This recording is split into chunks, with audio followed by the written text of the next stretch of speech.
कोई कानून की बात नहीं करेगा। जी। जी। गिरीश भाई, जो बात अक्षय जी ने कही या सुनील जी ने कही वो सर्वथा उचित है। कहीं न कहीं, कहीं ऐसा ना हो जाए कि लम्हों ने खता की थी, सदियों ने सजा पाई। फिर वो गलती ना हो जाए, क्योंकि हमने जिसको आमंत्रित किया है भारत पे अटैक करने को, वो हिंदू तालिबानी संस्कृति का प्रतीक है। और सुनने में आया अब तो आईपीएस वाले, आईएएस वाले, कई जजेस वो जिस रूप में आपके सामने आ रहे हैं, व्यवस्था के सारे अंग के जिस नेकेडनेस के साथ वो आपके सामने आ रहे हैं, इसमें हरीश साल्वे भी है और बहुत सारे वकील भी हैं, जिनसे अपेक्षा की जाती है कि सुप्रीम कोर्ट के अंदर वो न्याय का साथ देंगे।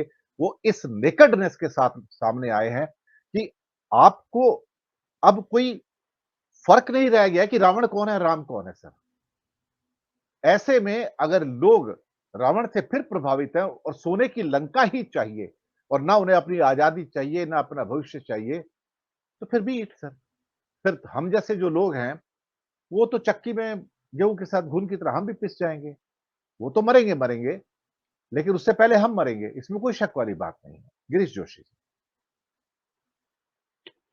विनेश जी, आपने रामायण की बात करी, रावण की, तो मैं आपको एक चीज बता दूं कि वो सबसे ज्यादा पढ़ा लिखा और विद्वान रहा रावण। और वो 3 शर्तें जो ये लिखते नहीं है, उन्होंने उसने बताया था कि आप एक ही युद्ध जीते हो राम को, लेकिन मैं 3 युद्ध जीत गया।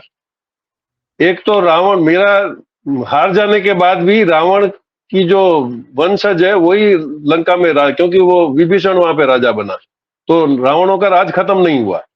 फिर उसने कहा था कि आप यहाँ मेरे को मारने आए हो, लेकिन एक बात आप समझ लो कि आप जहां भी आपका नाम लिया जाएगा वहां मेरा भी नाम उसी वक्त लिया जाएगा। तो ये दोनों उसकी जीतें थी। तो ये तो नहीं है। और दूसरा जगह आप जैसे बोल रहे हो डिक्टेटरशिप पे, तो ये डिक्टेटरशिप का इन्होंने एक हवा जो खड़ा किया था जैसे विश्व गुरु का, डेमोक्रेसी अभी खत्म नहीं हुई है। आप और मैं बोल रहे हैं, सुप्रीम कोर्ट जजमेंट दे रहा है, निचली कोर्ट है कुछ अपना वैलिड डिसीजन दे रही है। अभी इतनी बड़ी 140 करोड़ में विविधता तो होगी होगी। अगर इतनी ही डिक्टेटरशिप होती तो साउथ को अभी तक ये खत्म कर चुके होते। इनका जो डिजाइन था कि डिलिमिटेशन करके पॉपुलेशन बेस पे इतनी साउथ की सीटें कम कर दी जाए कि उनका कोई शेयर रहे ना फ्यूचर के इलेक्शंस में, लेकिन वो भी नहीं हो पाया। तो वॉर इज ऑन।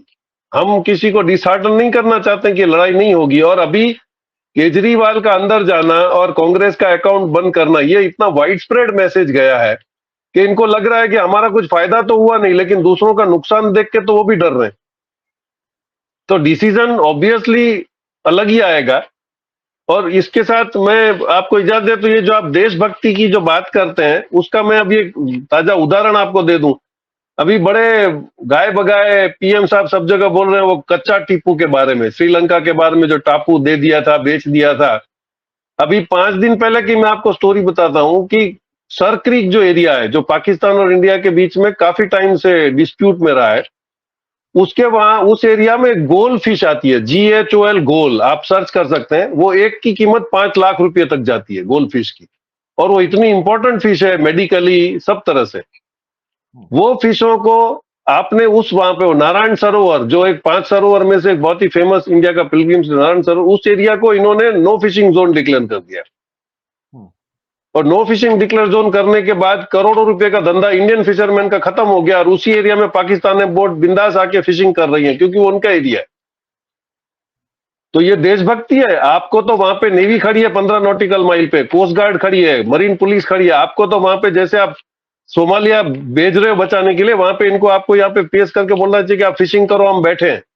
आपको धंधा बढ़ाने देना है या आपको खत्म कर देना है? तो ये क्या बॉन्ड जो वहां से आए थे उसका भी कहीं इस पर लिंक है क्या?